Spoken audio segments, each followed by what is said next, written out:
The air filter on this vacuum was also very clogged. So what we have done is we have a air filter here that you can also find on our affiliate link on Amazon.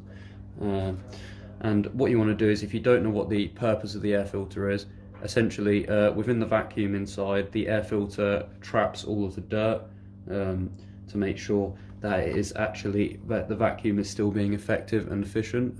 So it's very important that you replace the air filter as soon as it starts to clog.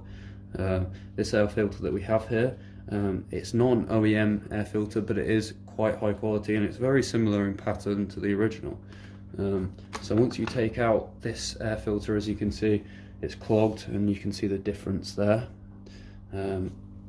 What you'll want to do is place it down, give it a twist and make sure it's secure, and give the vacuum a test afterwards. And there you go. Now that is one Dyson vacuum fully repaired, and that should be back to how it used to be, fully working. So thank you for watching. See you in the next one.